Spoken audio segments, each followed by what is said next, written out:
This video is about the Henry's law and the solubility of gases in liquids.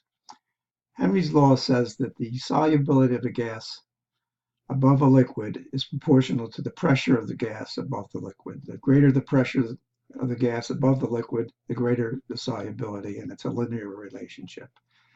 So this shows the relationship. And okay, so Henry's law relationship between the pressure of the gas above a liquid and the concentration of the gas in the liquid mathematically is the pressure of the gas above the liquid is equal to a constant, the Henry's law constant, times the concentration. Now, I'm going to be working with atmospheres and molarity. Now you can see that K is the Henry's law constant. The larger K is, the smaller the solubility. A small K would be a large solubility. The K depends on the nature of the gas, it depends on the nature of the liquid, and it depends on the temperature. Okay, so I'm going to call P the pressure of the gas above the liquid in atmospheres. That could be in bars, but we'll do atmospheres. K is Henry's law constant, and G is the molarity of the gas in the liquid. Here's a list of some K values. We go from helium, which is very nonpolar. The solvent is water, aqueous, 25 degrees. And we'll look at the constant in atmospheres per molarity. And the value is large. So that means that there's a low solubility. Oxygen is smaller, so it's a little more soluble than helium, as you would expect, because it's got more electrons.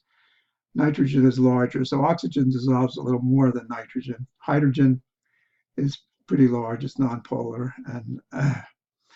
But when you look at carbon dioxide and ammonia, they're pretty low, which means they're very soluble in water.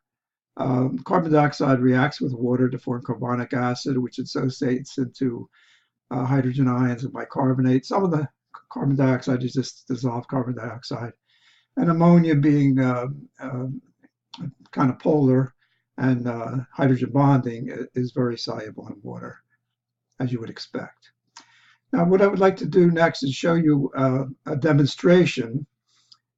It's really just a figure of the fluorescence of anthracene in ethanol rather than water. But it's well known that fluorescence is quenched by oxygen. So here's a figure of an experiment that was done. Let's see, by a former student of mine, Pat Armitage, way back in the 70s or 80s.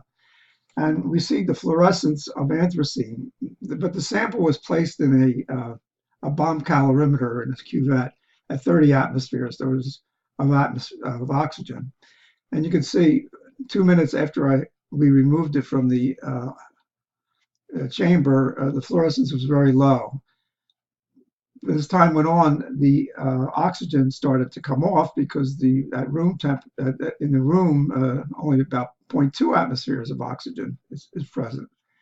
So as time went on, the oxygen degassed, and the fluorescence grew and grew and grew. So here we see a nice demonstration that oxygen is more soluble at high pressures than low pressures. And that's related to its ability to quench the fluorescence of anthracene in ethanol.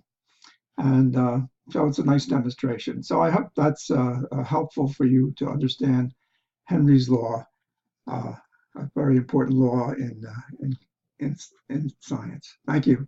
See you next time.